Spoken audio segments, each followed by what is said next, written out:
నమస్తే INB news కి స్వాగతం. ముందుగా హెడ్లైన్స్.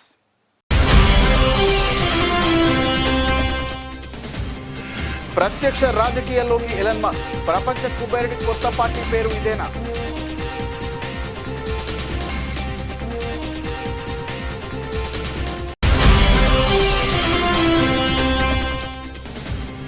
మహారాష్ట్ర ఎన్నికల్లో మ్యాచ్ ఫిక్సింగ్. మరోసారి రాహుల్ గాంధీ సంచలన ఆరోపణలు.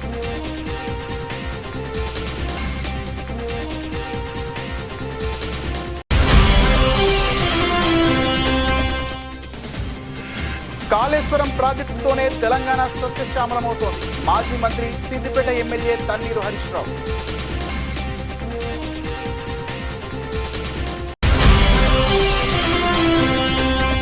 పదేళ్ల బీఆర్ఎస్ పాలనలో రాష్ట్రం అన్ని రంగాలు నష్టపోయిందని ఇప్పుడిప్పుడే గాడిన పడుతోంది డిప్యూటీ సీఎం బట్టి విక్రమార్క.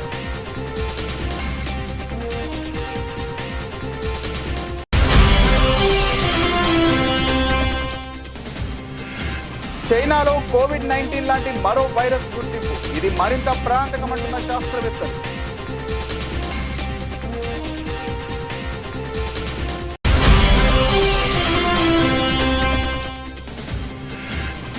నార్వే చెస్ టైటిల్ విజేత కార్ల్సన్ 16 పాయింట్లతో టోర్నీలో అగ్రస్థానం.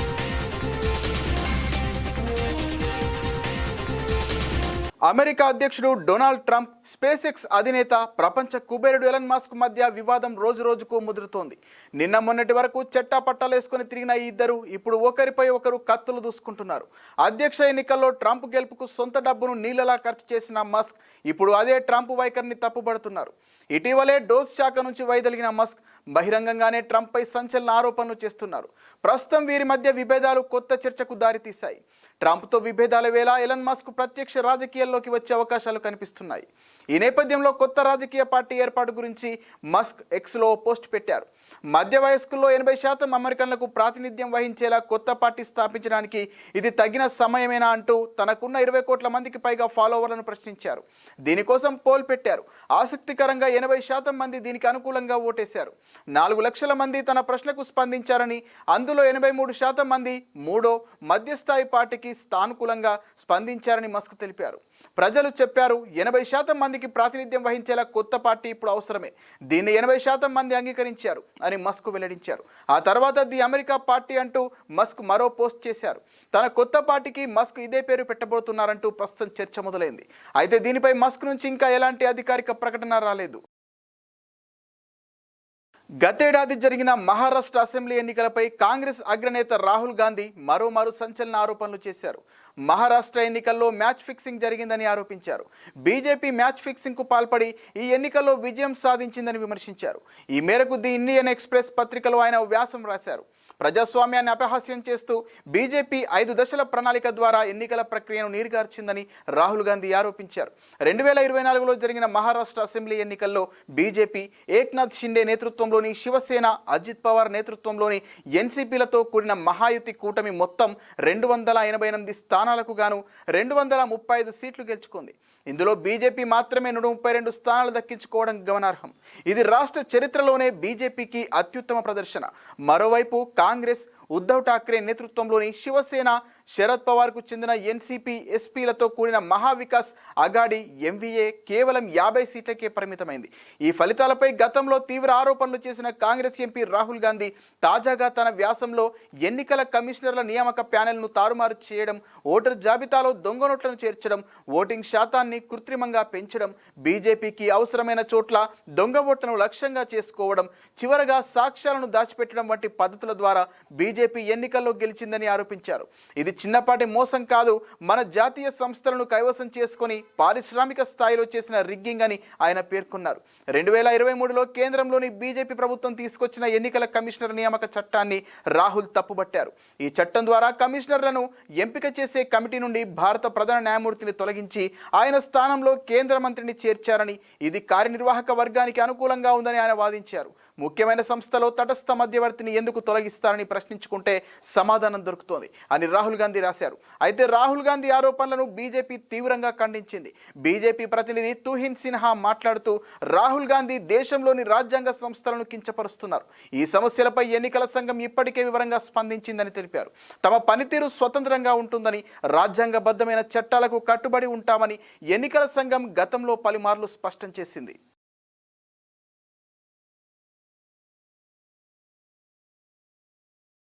కాళేశ్వరం ప్రాజెక్టుతోనే తెలంగాణ సస్యశ్యామలమవుతోందని మాజీ మంత్రి సిద్దిపేట ఎమ్మెల్యే తన్నీరు హరీష్ రావు వ్యాఖ్యానించారు. తెలంగాణ భవన్లో కాళేశ్వరం ప్రాజెక్టుపై మాజీ మంత్రి Harish Rao power point presentation ఇచ్చారు. ఈ ప్రజెంటేషన్ అనంతరం మీడియాతో హరీష్ రావు మాట్లాడారు. కాంగ్రెస్కు రాష్ట్ర ప్రయోజనాల కంటే రాజకీయ ప్రయోజనాలే ముఖ్యమని అన్నారు. కాళేశ్వరం కూలిపోయిందంటూ కాంగ్రెస్ దుష్ప్రచారం చేస్తోందని మండిపడ్డారు. మాజీ మంత్రి హరీష్ రావు కాళేశ్వరం అంటే 3 బ్యారేజీలు, 15 రిజర్వాయర్లు, 19 సబ్ స్టేషన్లు, 21 పంప్ హౌజ్లు, 203 కిలోమీటర్ల సొరంగాలని మాజీ మంత్రి హరీష్ రావు తెలిపారు. కాళేశ్వరం అంటే 1531 కిలోమీటర్ల గ్రావిటీ కాల్వలు, 98 కిలోమీటర్ల ప్రెజర్ మెయిన్స్, 141 టీఎంసీల స్టోరేజ్ కెపాసిటీ, 530 మీటర్ల ఎత్తిపోతలని వివరించారు. కాళేశ్వరం ద్వారా 240 టీఎంసీల వినియోగం జరుగుతోందని స్పష్టం చేశారు. మేడిగడ్డలో 2 పిల్లర్లు మాత్రమే కుంగాయని చెప్పారు. బీఆర్ఎస్ పై బురద చల్లేందుకే మేడిగడ్డకు రిపేర్లు చేయడం లేదని ఆరోపించారు. కాళేశ్వరం ప్రాజెక్టుపై ప్రజలకు వాస్తవాలు తెలియాలని అన్నారు. గతంలో ప్రాజెక్టుల ద్వారా చెరువులు నింపే పరిస్థితి లేదని చెప్పుకొచ్చారు మాజీ మంత్రి హరీష్ రావు. అంటే వీళ్ళు ఏం చేస్తుండ్రు, కాళేశ్వరం ప్రాజెక్ట్ కాస్ట్ పెరిగింది, పెంచిండ్రు అని చెప్తున్నారు. అసలు ఈ దేశంలో, ఈ రాష్ట్రంలో అతి తక్కువ పెరిగిన ప్రాజెక్ట్ కాస్ట్ తో పూర్తి చేసిన project that is one and only project Kaleshwaram project. Nagarjuna Sagar 1954లో 122 కోట్లతో అంచనా వేసి ఎస్టిమేట్ చేసి పనులు స్టార్ట్ చేసిండ్రు. పూర్తయ్యే నాటికి 1183 కోట్లు, అంటే 9 రెట్లు పెరిగింది ప్రాజెక్ట్ కాస్ట్. 122 1183 కోట్లు అయింది. శ్రీరామ్ సాగర్ 40 కోట్లతో స్టార్ట్ అయితే 4300 కోట్లు అయింది. అది అంటే 107 టైమ్స్, 107 రెట్లు పెరిగింది శ్రీరామ్ సాగర్ ప్రాజెక్ట్. జూరాల, మహబూబ్నగర్లో కట్టిన జూరాల 70 కోట్లతో స్టార్ట్ అయితే పూర్తయ్యేసరికి 1815 కోట్లు, అంటే 25 రెట్లు పెరిగింది జూరాల. పులిచింతల 565 కోట్లతో స్టార్ట్ చేస్తే 1816 కోట్లు, 3.2 టైమ్స్ ప్రాజెక్ట్ కాస్ట్ పెరిగింది. దెన్ సింగూరు 29 కోట్లతో స్టార్ట్ చేస్తే 169 కోట్లు, 5.7 రెట్లు పెరిగింది. ఎల్లంపల్లి 900 కోట్లతో స్టార్ట్ చేస్తే 2048 కోట్లు, 5.7 రెట్లు, అంటే యాక్చువల్ ఇంకా మూడోది కూడా ఉంది సవరణ, 5.7 రెట్లు పెరిగింది. దేవాదుల ఇంకా పూర్తి కాలేదు, but as on today Yadadri Bhuvanagiri జిల్లా ఆలేరు నియోజకవర్గం తుర్కపల్లి మండలం తిరుమలాపురంలో చేపట్టనున్న 9 శాఖలకు చెందిన 1051.45 కోట్ల అభివృద్ధి పనులకు సీఎం రేవంత్ రెడ్డి శంకుస్థాపన చేశారు. ఈ సందర్భంగా నిర్వహించిన భారీ బహిరంగ సభలో ఆయన మాట్లాడుతూ కాంగ్రెస్ కార్యకర్త నినాదాలు కేసీఆర్ ఫామ్ హౌస్కు వినపడాలన్నారు. బీఆర్ఎస్ పార్టీలో దయ్యాలు ఉన్నాయని సొంత బిడ్డ ఆరోపించిన కేసీఆర్ ఫామ్ హౌస్కే పరిమితమయ్యారని వివరించారు. ఆ దయ్యాలు ఎవరో కేసీఆర్ కు సమాధానం చెప్పాలన్నారు. కాళేశ్వరం ప్రాజెక్టులో జరిగిన అవినీతిపై విచారణ కమిషన్ ఒక్క నోటీస్ ఇస్తేనే కేసీఆర్ ఆగమాగం అవుతున్నారని రేవంత్ ఎద్దేవా చేశారు. యాదగిరిగుట్ట దేవస్థానానికి ఏపీలోని తిరుమల తిరుపతి దేవస్థానం తరహాలో బోర్డు ఏర్పాటు చేస్తామని సీఎం రేవంత్ అన్నారు. త్వరలో వైటీడీఏ పాలక వర్గాన్ని ఏర్పాటు చేస్తామన్నారు. తిరుమల తరహాలోనే ఇక్కడ కూడా విద్యా సంస్థలను యూనివర్సిటీ స్థాయికి అభివృద్ధి చేస్తామని, ప్రఖ్యాత యూనివర్సిటీని, గొప్ప విద్యా సంస్థలను నెలకొల్పుతామని, గోశాలలు, భక్తులకు సదుపాయాలు కల్పిస్తామని ప్రకటించారు. టీటీడీ తరహాలోనే వైటీడీఏ కూడా మున్ముందు సామాజిక సేవా కార్యక్రమాల్లో పాల్గొనేలా తీర్చిదిద్దుతామన్నారు. ప్రభుత్వ ఉద్యోగులు తమ సమస్యలు పరిష్కారం అవుతాయని హర్షం వ్యక్తం చేస్తుంటే బీఆర్ఎస్ వాళ్ళు మాత్రం విమర్శలు చేస్తున్నారని సీఎం మండిపడ్డారు.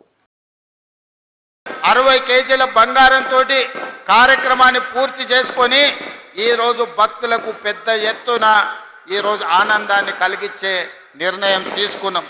ఇదే కాదు, యాదగిరి గుట్ట ఈ రోజు ఒక పెద్ద బోర్డుగా ఆంధ్రప్రదేశ్లో తిరుమల తిరుపతి దేవస్థానానికి ఏ విధంగా అయితే ఒక బోర్డు ఉండి ప్రపంచంలోనే ఒక గొప్ప పేరు తిరుమల తిరుపతి వెంకన్న స్వామి సాధించిండు, తెలంగాణలో కూడా అంత గొప్పగా లక్ష్మీ నరసింహస్వామి యాదగిరిగుట్ట రాణించాలని అక్కడ టీటీడీ ఉంటే ఇక్కడ వైటీడీని మనం ఏర్పాటు చేసుకున్నాం. యాదగిరిగుట్ట టెంపుల్ డెవలప్మెంట్ కమిటీని వేసుకునేది ఉంది. తొందరలోనే మనం వేసుకోబోతున్నాం. ఇదే కాదు మిత్రులారా, ఇవాళ మీరు అందరితో పంచుకోదలుచుకున్న ఏ విధంగా అయితే తిరుమల తిరుపతి దేవస్థానం ఆధ్వర్యంలో పద్మావతి యూనివర్సిటీ ఉండి అక్కడ పిల్లలకు చదువులే కాదు, అక్కడ గోశాల పెట్టి గోవులకు సేవ చేయడమే కాదు, వివిధ అభివృద్ధి కార్యక్రమాలలో, సంక్షేమ కార్యక్రమాలలో, భక్తికి సంబంధించిన అంశాలలో తిరుమల తిరుపతి దేవస్థానం ఏ విధంగా విశిష్ట సేవలను అందిస్తుందో ఈనాడు గోదావరి కృష్ణా జలాల విషయంలో రాష్ట్ర రైతాంగానికి రైతాంగ ప్రయోజనాలకు ఎప్పటికైనా కేసీఆర్ నాయకత్వమే శ్రీరామ రక్ష అని బీఆర్ఎస్ వర్కింగ్ ప్రెసిడెంట్ కేటీఆర్ అన్నారు. రాష్ట్రంలో ప్రస్తుతం జరుగుతున్న నిందలు, దందాలు, చందాలు ఇదే కాంగ్రెస్ పాలనని విమర్శించారు. నీళ్ల విషయంలో రాష్ట్ర ముఖ్యమంత్రి బీజేపీ దుష్ప్రచారం చేస్తున్నాయని ఆగ్రహం వ్యక్తం చేశారు. మేడిగడ్డ బ్యారేజీలో 2 పిల్లర్లలో ఒక దగ్గర పగుళ్లు వస్తే దాన్ని పట్టుకొని దున్నపోతు ఈనిందని కాంగ్రెస్ వాళ్ళు అంటే దాన్ని పట్టుకొని దుడ్డెను కట్టేయమని బీజేపీ వాళ్ళు అంటున్నారని విమర్శించారు. కాళేశ్వరం ప్రాజెక్టుపై బీఆర్ఎస్ ఎమ్మెల్యే హరీష్ రావు తెలంగాణ భవన్లో పవర్ పాయింట్ ప్రజెంటేషన్ ఇచ్చారు. ఈ సందర్భంగా కేటీఆర్ మాట్లాడుతూ తెలంగాణ ఉద్యమానికి శీర్షిక నీళ్లు, నిధులు, నియామకాలు. అందుకే 10 ఏళ్ల కేసీఆర్ ప్రభుత్వం ఈ 3 రంగాల్లో సంపూర్ణమైన న్యాయం చేసింది. గోదావరి జలాల విషయంలో ఏపీ అనుమతులు లేకుండా కడుతున్న ప్రాజెక్టు మీద ముఖ్యమంత్రి మాట్లాడు. బీజేపీ కేంద్ర మంత్రులు మాట్లాడారు. కేంద్రం, బీజేపీ వాళ్ళు నోరు తెరవరు. అందుకే గోదావరి కృష్ణా జలాల విషయంలో రాష్ట్ర రైతాంగానికి, రైతాంగ ప్రయోజనాలకు ఏనాటికైనా కేసీఆర్ నాయకత్వమే శ్రీరామ రక్ష అని కేటీఆర్ అన్నారు. ఇవాళ ఏం జరుగుతుంది రాష్ట్రంలో అంటే నిందలు, దందాలు, చందాలు. బీఆర్ఎస్ మీద నిందలు, బిల్డర్లతో, కాంట్రాక్టర్లతో దందాలు, రాహుల్ గాంధీకి చందాలు. ఇది ఇవాళ ఈ కాంగ్రెస్ ప్రభుత్వం చేస్తున్న పని. సిగ్గు లేకుండా రాష్ట్ర ముఖ్యమంత్రి గాని, అదే విధంగా భారతీయ జనతా పార్టీ గాని నీళ్ల విషయంలో చేస్తున్న దుష్ప్రచారాన్ని తిప్పికొట్టడానికే ఈరోజు హరీష్ రావు గారు మీ అందరికీ వివరంగా సమాచారం ఇస్తారు. గుజరాత్ లో ఒక ప్రాంతంలో ఒక పెద్ద బ్రిడ్జ్ కూలిపోయి 140 మంది చచ్చిపోయినా ఏ ఎన్డీఎస్ఏ బోదు, ఎవడు బోడు, ఏ ఏజెన్సీ బోదు. 140 మంది చావులకు ఫలానా వాడు బాధ్యుడు అని ఒక బాధ్యతాయుతమైన ఏ ఏజెన్సీ మాట్లాడదు, కేంద్ర ప్రభుత్వం మాట్లాడదు, గుజరాత్ ప్రభుత్వం మాట్లాడదు. అదే తెలంగాణలో ఇక్కడ కాంగ్రెస్ ప్రభుత్వం ఉన్నప్పటికీ సుంకిశాల రిటైనింగ్ వాల్ కూలిపోయి 100 కోట్లు నష్టమైన ఎన్డీఎస్ఏ రాదు, ఎవడు రాడు. ఎస్ఎల్బీసీ టన్నల్ వీళ్ళ అవినీతి కమిషన్ల కక్కుర్తితో అది నిజంగా మళ్ళా తిరిగి రివైవ్ చేసే పరిస్థితి ఉందా లేదా అని కూడా సోయి లేకుండా, కనీసం ఆలోచన లేకుండా. సంగారెడ్డి జిల్లా పటాన్చేరు నియోజకవర్గం అమీర్పూర్ మున్సిపల్ పరిధిలోని పటేల్గూడ గ్రామంలో మాజీ ఎంపీపీ ఈర్ల దేవానంద్ సొంత నిధులతో నూతనంగా నిర్మించిన దుర్గామాత ఆలయ స్వాగత తోరణాన్ని ప్రారంభించిన పటాన్చేరు ఎమ్మెల్యే గూడెం మహిపాల్ రెడ్డి. ఎమ్మెల్యే మాట్లాడుతూ అమీన్పూర్ మాజీ ఎంపీపీ దేవానంద్ ఆధ్వర్యంలో తన సొంత నిధులు 30 లక్షలతో దుర్గామాత దేవాలయ ముఖద్వారాన్ని నిర్మించడం చాలా సంతోషదాయకమని ఎమ్మెల్యే కొనియాడారు. తదనంతరం వనమహోత్సవంలో భాగంగా చెట్లను నాటిన ఎమ్మెల్యే ఈ కార్యక్రమంలో మాజీ జెడ్పీటీసీ సుధాకర్ రెడ్డి, మాజీ మున్సిపల్ చైర్మన్ తుమ్మల పాండురంగారెడ్డి, వెంకటరెడ్డి, మాజీ సర్పంచ్లు, ఎంపీటీసీలు, సీనియర్ నాయకులు మరియు కార్యకర్తలు పాల్గొన్నారు. ఈరోజు పటేల్గూడ గ్రామంలో అమీన్పూర మున్సిపల్ పరిధిలో భాగంగా ఈరోజు దుర్గమ్మ ఆలయానికి ముఖద్వారం నిర్మించడం జరిగింది. అమీన్పూర్ మాజీ ఎంపీపీ దేవానంద్ గారు, వారి కుటుంబ సభ్యులు, వారి బృందం అందరూ 30 లక్షలతోటి ముఖద్వారాన్ని నిర్మించి ఈ ప్రాంత ప్రజలకు అమ్మవారి ఆశీస్సులు ఉండాలని చెప్పి ఈరోజు ఇనాగ్రేషన్ చేసుకోవడం జరిగింది. వారందరికీ ప్రత్యేకంగా ధన్యవాదాలు. ముఖ్యంగా ఒక జటిలమైన సమస్యలకి వెళ్ళి బయటపడడానికి నేను అమ్మవారిని, వారిని, వారి కుటుంబ సభ్యులందరినీ, వారందరూ సుఖ సంతోషాలతో ఉండాలని ఎందుకు చెప్తున్నానంటే 8 సంవత్సరాల సంధి కఠినంగా జటిలమైన సమస్యలో అనుకోకుండా అనివార్య కారణాల జరిగినటువంటి ఒక మర్డరు ఈరోజు నిన్న గోవాలో కొట్టేయడం జరిగింది. వారందరికీ, అక్కడ గోవాలో సహకరించిన సోదరులందరికీ, ఈ కేసులో ఉన్న వారందరూ నెక్స్ట్ అటువంటి ఆలోచన ఏమాత్రం ఇక్కడ లేకుండా వీరందరూ కలిసిమెలిసి సుఖ సంతోషాలతో ఉండాలని చెప్పి ఆ అమ్మవారిని కోరుతూ ధన్యవాదాలు. 10 ఏళ్ల బీఆర్ఎస్ పాలనలో రాష్ట్రం అన్ని రంగాల్లో నష్టపోయిందని ఇప్పుడిప్పుడే గాడిన పడుతోందని డిప్యూటీ సీఎం బట్టి విక్రమార్క పేర్కొన్నారు. మహబూబ్ నగర్ జిల్లా మూసాపేట మండల కేంద్రంలో దేవరకద్ర నియోజకవర్గానికి సంబంధించి 12 సబ్స్టేషన్ల నిర్మాణ పనులకు శంకుస్థాపన చేసిన అనంతరం బహిరంగ సభలో బట్టి మాట్లాడారు. 10 ఏళ్లలో పాలమూరులో 1 ఎకరాకు నీరివ్వలేదన్నారు. ప్రజలకు కాంగ్రెస్ హయాంలో మంచి జరుగుతుంటే చూసి సంతోషించాలన్నారు. దోపిడీకి పాల్పడకుండా రాష్ట్ర సంపదను ప్రజలకే పంచుతున్నామని చెప్పారు. కాంగ్రెస్ హయాంలో గతంలో గిరిజనులు ఆదివాసులకు 6.7 లక్షల ఎకరాలను పంచితే 10 ఏళ్ల పాలనలో ఆ భూముల సాగుకు కరెంటు ఇవ్వలేదని, రైతులే బోర్లు వేసుకుని పంటలు పండించినా వాటిని అమ్ముకునే పరిస్థితి లేకుండా బుల్డోజర్లతో తొక్కించారన్నారు. మహిళలను చెట్టుకు కట్టేసి కొట్టారని గుర్తు చేశారు. మళ్లీ కాంగ్రెస్ ప్రభుత్వం వచ్చాక ఇందిరా సౌర గిరిజల వికాసంలో ఆ 6.7 లక్షల ఎకరాలను సాగులోకి తెచ్చేందుకు 12,500 కోట్లతో సోలార్ పవర్ పంప్ సెట్లు ఏర్పాటు చేయించి ఉద్యానవన పంటలు వేసేలా చర్యలు తీసుకుంటున్నామన్నారు. ఇప్పటికి కూడా పాలమూరు జిల్లాలో ఉన్నటువంటి ప్రాజెక్టులు చూస్తే జోరాల ఆనాటి కాంగ్రెస్ ప్రభుత్వాలు కట్టించింది, కోయల్ సాగర్ ఆనాటి కాంగ్రెస్ ప్రభుత్వాలు కట్టించింది, భీమా ఫేజ్ 1 ఫేజ్ 2 ఆనాటి ప్రభుత్వాలు కట్టించింది, కల్వకుర్తి లిఫ్ట్ ఇరిగేషన్ ఆనాటి ప్రభుత్వాలు కట్టించింది. వీటన్నిటికీ నీళ్లు బేస్ చేసుకొని తీసుకోవడానికి కావాల్సినటువంటి స్టోరేజ్ కెపాసిటీ పెంచి కట్టినటువంటి శ్రీశైలం ప్రాజెక్టు ఆనాటి కాంగ్రెస్ ప్రభుత్వాలు కట్టింది. మరి మీరు 10 ఏళ్లుగా ఏం చేశారయ్యా? ఏం చేయలేదు. 3 సంవత్సరాల్లో నీళ్లు మారుస్తామని చెప్పారు.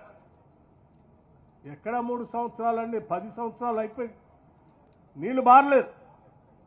ఈ మహబూబ్ నగర్ జిల్లా మీద దృష్టి సారించి ప్రాజెక్టు వారిగా ప్రయారిటైజ్ చేసుకొని నీటిపారుదల, విద్యుత్ శాఖ, విద్య, వైద్యం, రోడ్లు, ఇతరత్రా కావాల్సినటువంటి అభివృద్ధి కార్యక్రమాలన్నింటినీ ప్రయారిటైజ్ చేసుకొని పెద్ద ఎత్తున ఈరోజు నిధులు ఖర్చు పెడుతూ అన్నీ క్లియర్ చేసుకుంటూ పోతా ఉన్నాం.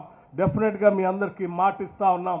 పాలమూరు రంగారెడ్డి ప్రాజెక్టు నీళ్లు కూడా గతంలో జోరాల ఏ రకంగా కాంగ్రెస్ వాళ్ళు పారిచ్చారో, గతంలో కల్వకుర్తి లిఫ్ట్ ఇరిగేషన్ ఏ రకంగా కాంగ్రెస్ ప్రభుత్వాలు పారిచ్చాయో, పాలమూరు రంగారెడ్డి సంబంధించిన నీళ్లను కూడా కాంగ్రెస్ ప్రభుత్వమే ఈ జిల్లాలో నీళ్లు పారిస్తుంది.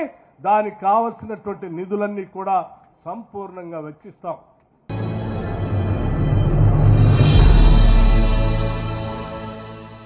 తెలంగాణ నేతలు విజ్ఞులని, సముద్రంలో కలుస్తున్న నీటినే వాడుతున్నామని గ్రహిస్తారని తాను వ్యక్తిగతంగా భావిస్తున్నట్లు ఏపీ జలవనరుల మంత్రి నిమ్మల రామానాయుడు తెలిపారు. వాస్తవాలేంటో వారికి తెలుసని, అయితే ఎన్నికలు, ఓట్ల వంటి రాజకీయ కారణాలతోనే వారు పోలవరం బనకచెర్ల అనుసంధాన ప్రాజెక్టును వ్యతిరేకిస్తుండొచ్చని శుక్రవారం సచివాలయంలో మీడియాతో అన్నారు.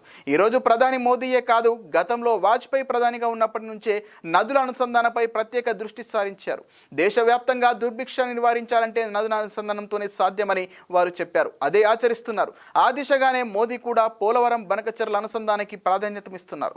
సుప్రసిద్ధ ఇంజనీర్ కేఎల్ రావు కూడా నదుల అనుసంధానంతోనే దుర్భిక్షం నివారించవచ్చన్నారు. 100 ఏళ్ల చరిత్రను చూస్తే ఏటా గోదావరి నుంచి 3000 టీఎంసీల వరద సముద్రంలోకి వృధాగా పోతోంది. మేం కూడా గోదావరి జిల్లా వాసులమే. వర్షాలు సమృద్ధిగా కురవకపోయినా ఇవాల్టికి 11,000 నుంచి 15,000 క్యూసెక్ల నీరు సముద్రంలోకి పోతోంది. ఏటా కడలి పాలవుతున్న 3,000 టీఎంసీల్లో 200 టీఎంసీలను మాత్రమే నదుల అనుసంధానానికి ఉపయోగించుకుంటాం.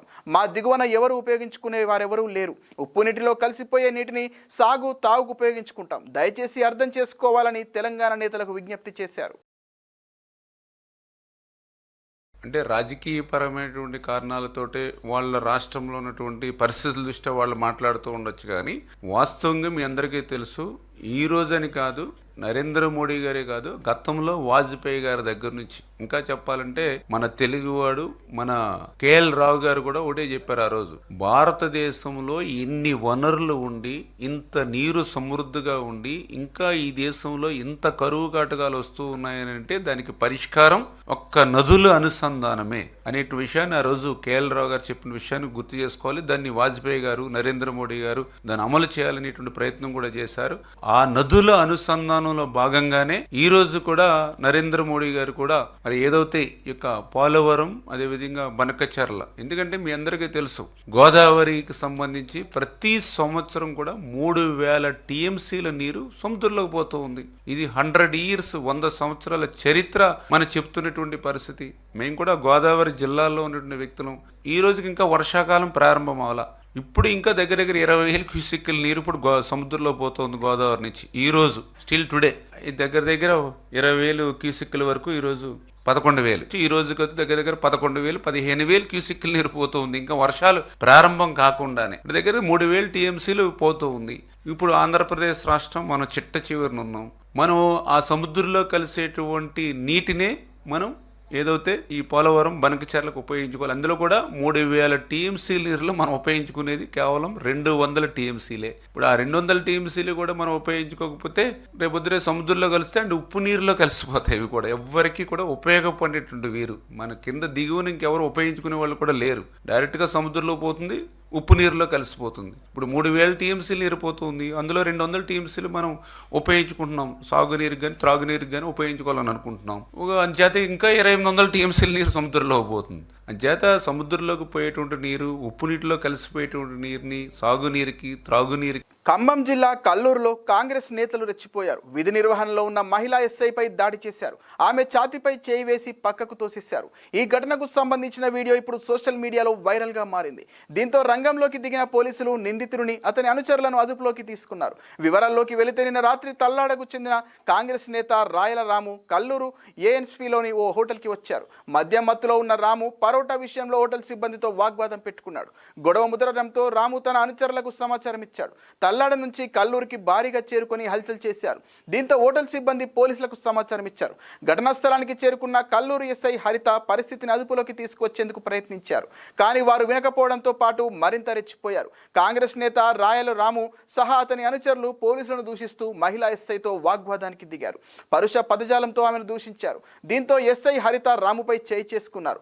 కాంగ్రెస్ నాయకుడు రాము నన్నే కొడతావా అంటూ విధి నిర్వహణలో ఉన్న ఎస్ఐ హరిత పట్ల అనుచితంగా ప్రవర్తించాడు. ఆమెపై దాడి చేసే ప్రయత్నం చేశాడు. మహిళని కూడా చూడకుండా ఆమె భుజాన్ని బలంగా నెట్టివేశారు. దీంతో అక్కడ కాసేపు ఉద్రిక్త పరిస్థితి చోటు చేసుకుంది. అప్రమత్తమైన పోలీసులు రాముతో పాటు మరో 5గురిని అదుపులోకి తీసుకొని పిఎస్కు తరలించారు. మొత్తం 6గురిపై కేసు నమోదు చేశారు. దీనికి సంబంధించిన వీడియో ప్రస్తుతం సోషల్ మీడియాలో వైరల్ అవుతోంది. వనపర్తి జిల్లా పెబ్బేరు పట్టణం నందు పోలీస్ స్టేషన్లో జిల్లా ఎస్పీ రావుల గిరిధర్ పర్యవేక్షణలో డీఎస్పీ వెంకటేశ్వరరావు తెలిపిన వివరాల ప్రకారం గురువారం సాయంత్రం టీఎస్ఆర్టీసీ బస్టాండ్ సమీపంలోని మార్కెట్ యార్డుకు ఆల్ఫ్రాజోలం డెలివరీ చేయడానికి వచ్చిన వ్యక్తులను విశ్వసనీయ సమాచారం మేరకు ఉన్నతాధికారులకు సమాచారం తెలిపి వారిని అదుపులోకి తీసుకున్న స్థానిక ఎస్ఐ యుగంధర్ రెడ్డి గురువారం సాయంత్రం సుమారు 5 గంటలకు ఆల్ఫ్రాజోలం డెలివరీ చేయడానికి వచ్చిన వ్యక్తుల నుంచి 500 గ్రాముల నిషిద్ధ ఆల్ఫ్రాజోలంను మరియు 2 మొబైల్ ఫోన్లను స్వాధీనపరుచుకున్నారు. వీటి విలువ సుమారు 2,50,000 రూపాయలు ఉంటుందని తెలిపారు. నిన్న 5 తారీఖు నాడు ఎస్ఐ యుగంధర్ రెడ్డికి నమ్మదగిన సమాచారం వచ్చింది. 4:30 గంటల సమయంలో ఏంటంటే 2 వ్యక్తులు వచ్చి ఆయన నమ్మదగిన సమాచారం వస్తే ఇమీడియట్ ఏం చేసిండు ఆయన ఆ విషయం ఎంఆర్ఓ గారికి తెలియజేసి అక్కడ నుంచి 2 పంచాయతీదారులను తీసుకొని మళ్ళా ఈ వేయింగ్ మిషన్ తీసుకొని మార్కెట్ యార్డ్ దగ్గర పోవడం జరిగింది. 2 అనుమానాస్పద వ్యక్తులు అక్కడికి వచ్చి తచ్చాడుతుండగా ఎస్ఐ గారు వాళ్ళని క్వశ్చన్ చేయడం జరిగింది. క్వశ్చన్ చేస్తే సరైన సమాధానం అడిగితే చెప్పనందున వాళ్ళని చెక్ చేస్తే వాళ్ళ దగ్గర దాదాపు ఇద్దరు దగ్గర కలిపి 500 గ్రాముల ఆల్ఫ్రాజోలం దొరుకుతుంది. వీళ్ళు ఆల్ఫ్రాజోలం దొరికితే ఇమీడియట్ ఎస్ఐ గారు ఏం చేశారు, అక్కడ ఆ పంచాయతీదారుల సమక్షంలో పంచనామా కండక్ట్ చేసి ఆల్ఫ్రాజోలం స్వాధీనం చేసుకొని వేయింగ్ మిషన్తో వేయింగ్ చేసి స్వాధీనం చేసుకొని పోలీస్ స్టేషన్కు పంచనామా తీసుకుని పంపించిన తర్వాత పోలీస్ స్టేషన్లో ఒక crime number 127/2025 under section 8 class C రీరీచ్ 22C కింద నార్కోటిక్ NDPS యాక్ట్ కింద కేసు నమోదు చేస్తారు. ఈ కేసు గ్రావిటీ ఎక్కువ ఉండడం వల్ల పంచనామా చేసి ఎఫ్ఐఆర్ ఇష్యూ చేసిన తర్వాత ఫర్దర్ ఇన్వెస్టిగేషన్ సిఐ కొత్తకోటకు హ్యాండ్ ఓవర్ చేయడం జరిగింది. అంటే ఈ వ్యక్తులు ఎవరైతే దొరికిందో వాళ్ళ వ్యక్తులు విచారిస్తే నరసింహగౌడ్ అనే వ్యక్తి బింగిదోటి విలేజ్ ఐజా మండల్, ఇంకొక ఏదైనా భాస్కర్ గౌడ్ తుమ్మలపల్లి విలేజ్ గట్టు మండల్ గద్వాల్ డిస్ట్రిక్ట్ సంబంధించిన వ్యక్తులు. వీళ్ళిద్దరు కలిసి రాయలసీమ ప్రాంతం నుంచి ఆల్ఫాజులను ఇక్కడ తీసుకొచ్చి ఇక్కడ ఎవరెవరికైతే అవసరం ఉన్నదో ఈ డాడీ షాప్ వాళ్ళకు వీళ్ళు సప్లై చేస్తూ ఉంటారు. అయితే వీళ్ళు నేరం చేసిన తీరు ఎట్లా అంటే ఈ నరసింహగౌడ్ ముందు బెంగిదొడ్డి లోపల ఈ కళ్ళు వ్యాపారం చేస్తుండే. కళ్ళు వ్యాపారం లోపల నష్టాలు వస్తుంటే ఈయన కర్నూలు ప్రాంతానికి పోతాడు వాళ్ళ బంధువుల వివాహానికి. పోయిన తర్వాత అక్కడ 3 వ్యక్తులు పరిచయం అవుతారు. ప్రపంచాన్ని ఇప్పటికే పలుమార్లు వణికించిన కరోనా వైరస్ కుటుంబానికి చెందిన మరో ప్రమాదకర వైరస్ మానవాళిని సమీపిస్తున్నట్లు శాస్త్రవేత్తలు హెచ్చరిస్తున్నారు. ప్రాణాంతక middle east respiratory syndrome corona virus మెర్స్కోవ్కు దగ్గరి సంబంధం ఉన్న కొన్ని రకాల గబ్బిలాల వైరస్లు, ముఖ్యంగా HKU5 అనే ఉపకరం కేవలం ఒక చిన్న జన్యు మార్పు మ్యూటేషన్తో మానవ కణాల్లోకి ప్రవేశించి తదుపరి ప్రపంచ మహమ్మారిని సృష్టించే అవకాశం ఉందని తాజా అధ్యయనంలో వెల్లడైంది.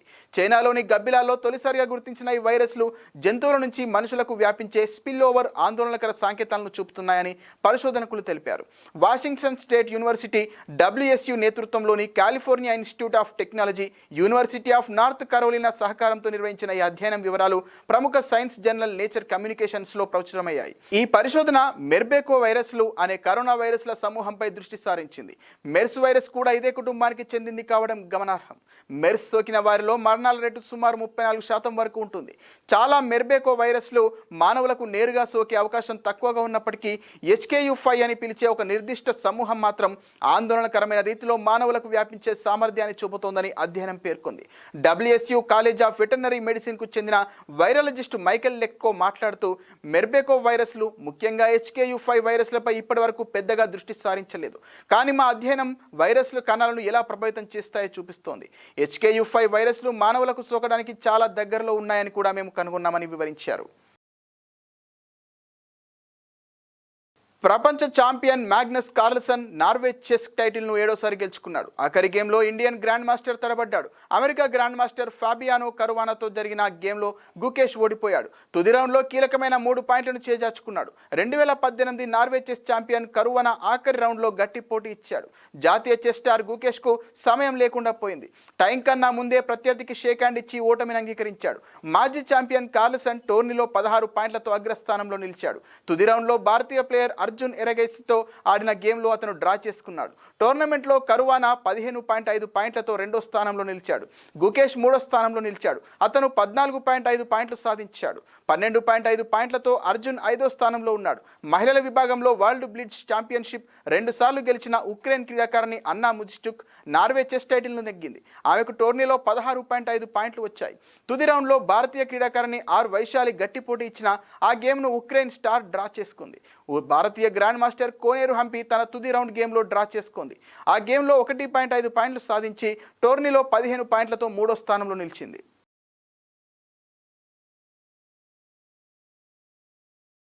ఐకాన్ స్టార్ అల్లు అర్జున్ తమిళ స్టార్ డైరెక్టర్ అట్లీ కాంబినేషన్లో ఒక సినిమా రాబోతున్న విషయం తెలిసిందే. పుష్ప 2 ది రూల్ తర్వాత అల్లు అర్జున్ చేయబోయే 22వ సినిమా ఇది. జవాన్ వంటి బ్లాక్ బాస్టర్ తర్వాత అట్టి దర్శకత్వంలో రూపొందినున్న ఈ భారీ ప్రాజెక్టును ప్రముఖ నిర్మాణ సంస్థ సన్ పిక్చర్స్ నిర్మిస్తోంది. ఇది సైన్స్ ఫిక్షన్, యాక్షన్, ఫాంటసీ జోనర్లో భారీ బడ్జెట్తో తెరకెక్కనుందని తెలుస్తోంది. సినిమాకు హాలీవుడ్ స్థాయి విజువల్ ఎఫెక్ట్స్ అందించడానికి ప్రముఖ స్టూడియోలతో భాగస్వామ్యం కుదుర్చుకున్నారని సమాచారం. అయితే ఈ సినిమా షూటింగ్కు సంబంధించి సాలిడ్ అప్డేట్ను ప్రకటించారు మేకర్స్. ఈ సినిమాలో కథానాయికగా బాలీవుడ్ స్టార్ హీరోయిన్ దీపికా పదుకొని నటించబోతున్నట్లు చిత్ర బృందం అధికారికంగా ప్రకటించింది. ఈ సందర్భంగా దీపికా పాత్రను రివీల్ చేస్తూ స్పెషల్ వీడియోను పంచుకుంది. బులెటిన్ ముగించే ముందు హెడ్లైన్స్ మరోసారి. ప్రత్యక్ష రాజకీయాల్లోకి ఎలన్ మస్క్. ప్రపంచ కుబేరుడి కొత్త పార్టీ పేరు ఇదేనా?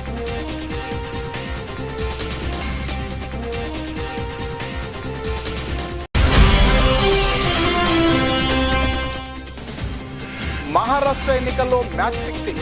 మరోసారి రాహుల్ గాంధీ సంచలన ఆరోపణలు.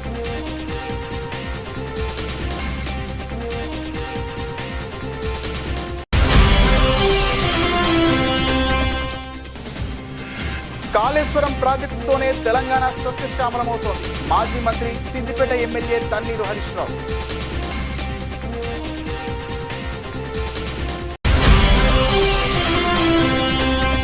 పదేళ్ల బీఆర్ఎస్ పాలనలో రాష్ట్రం అన్ని రంగాల్లో నష్టపోయిందని ఇప్పుడిప్పుడే గాడిన పడుతోంది డిప్యూటీ సీఎం బట్టి విక్రమార్క.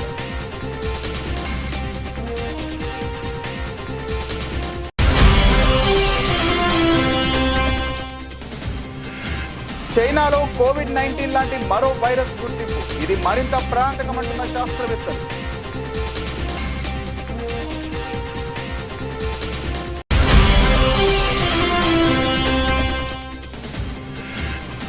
నార్వే చెస్ టైటిల్ విజేత కార్ల్సన్ 16 పాయింట్లతో టోర్నీలో అగ్రస్థానం.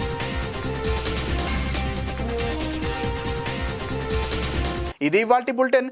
మరిన్ని వార్తల సమాహారంతో మళ్ళీ కలుద్దాం. నమస్తే.